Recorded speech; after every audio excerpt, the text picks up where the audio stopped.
The President of the United States, prior to Donald Trump, otherwise known as Barack Obama, has finally endorsed his own vice president, Joe Biden.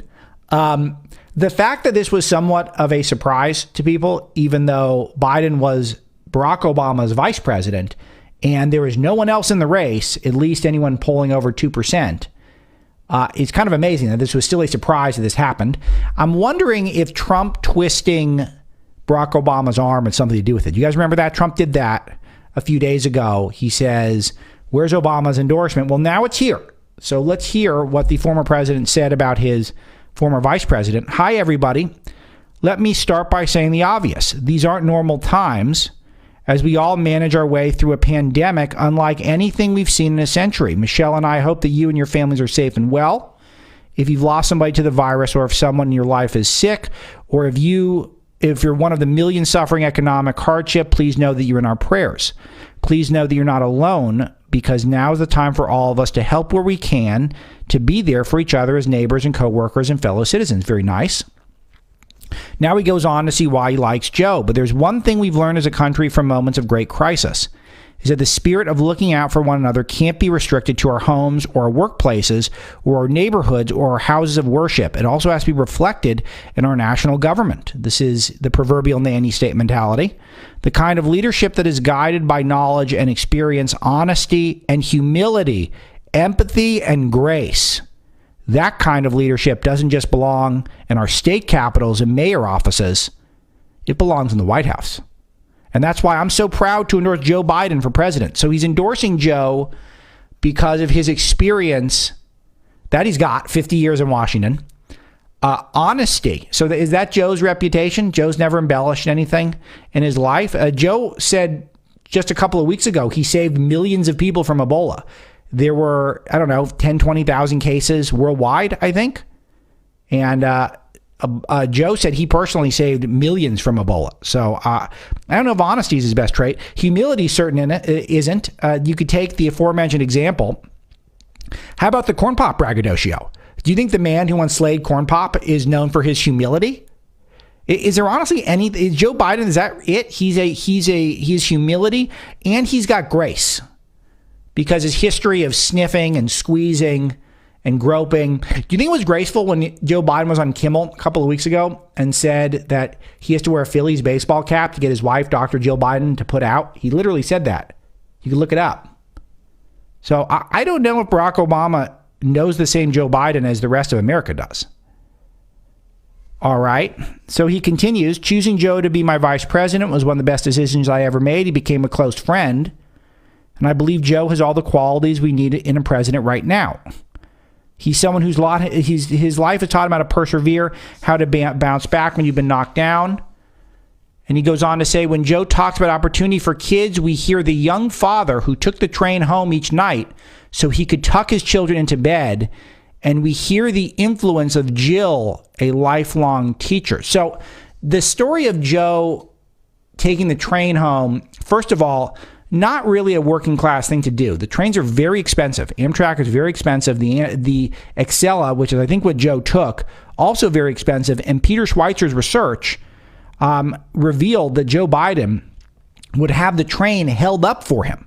So when he was running late, he would keep the entire train, 8, 9 cars, whatever it is, of people, and those things get packed, from going on their way because Joe, humility Joe, remember, graceful Joe, he needed it held so he could get back to Delaware.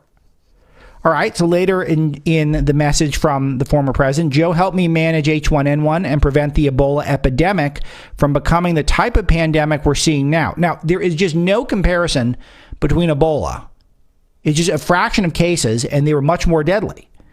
And the H1N1 was a failure on Obama and Biden's fault. And I guess they're just counting on people just to not point that out. I think that's literally the calculation.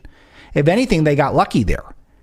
Do you know how I know it's a failure? Because if they did so great, we'd be hearing it round the clock how great of a job Joe Biden did. We never hear about it from the establishment press. He helped restore America's standing and leadership in the world on the other threats of our time, like nuclear proliferation and climate change. Is anyone really thinking about climate change at a moment like this? So now Joe will be a better candidate for having run the gauntlet of primaries and caucuses alongside one of the most impressive Democratic fields ever. So you had the fake Indian, you had the small town mayor who got 11,000 votes his last time he ran for office. You had, who else was in that race? You had Julian Castro, basta. You had Bernie Sanders, who was a literal socialist and barely a Democrat at all. Was that really that impressive of a field? Robert Patty Beto O'Rourke, the Irishman who's lived his life as a Latino and said, hell yes, we're going to take your guns. All right.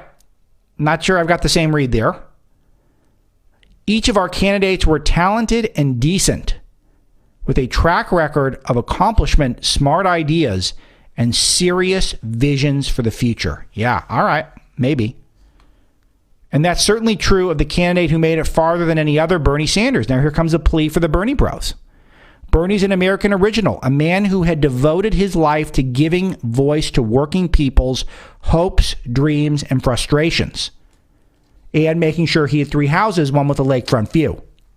He and I haven't always agreed on everything, but we've always shared a conviction that we have to make America a fairer, more just, and more equitable society because we on the right don't like fairness or equity. We both know that nothing is more important than millions of voices calling for change and the ideas he championed, the energy, enthusiasm, et cetera, et cetera. He goes on to plead with the Bernie bros, and he says how excited he would be if Bernie were to understand how high the stakes are, et cetera. But it does show you. Then he goes into a bunch of platitudes talking about shout outs to people who deserve it, like healthcare professionals, delivery drivers, grocery clerks. He touts some of his accomplishments, the Affordable Care Act, the Paris Accords, stuff like that doesn't reach across the aisle. But it shows you the concern is that the left-wing flank, the Bernie Sanders flank, is not going to come out for Joe Biden. And Barack Obama is making that appeal right now to them. And I really think that's the main takeaway here, is that Obama is concerned clearly that the Sanders supporters are either going to stay home or maybe even vote a little bit for Trump because their anti-establishment nature is going to compel them to not go out and vote for a guy who's been in Washington since 1876. When was Biden? When did he get to Washington? About then? 140 years? Someone's got to fact check me on that. That could be inaccurate. So he goes on. Here's a good line. They've given polluters unlimited power to poison our air and our water and denied the science of climate change just as they denied the science of pandemics. So they, as in the president, he goes on to say the facts and science matter. So repeated claims that we're in denial of science, we on the right. So even though the president clearly listened to the doctors, and the doctors were the ones who'd gotten so much of this wrong, it's these modelers were the ones who compelled everyone to shut down the economy because people knew that if they didn't do this, that they would get completely shellacked by the media, and probably rightfully so. But it was the scientific community, it was our experts who told us we're going to lose 100,000 to 2.2 million Americans if we don't do something drastic. So the science turned out to be totally faulty. And the president, to his credit, I might add, listened to them for the most part. So this is a whole thing where Joe Biden came out against the China travel ban, in fact, called it xenophobic, which will haunt him for the rest of the campaign, I can guarantee it.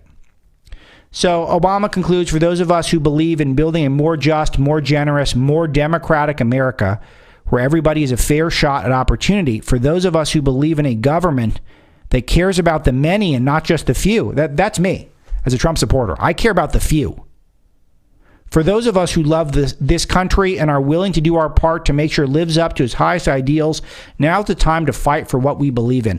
Literally, there's no fight in Obama at this. It's just such a phoned-in thing.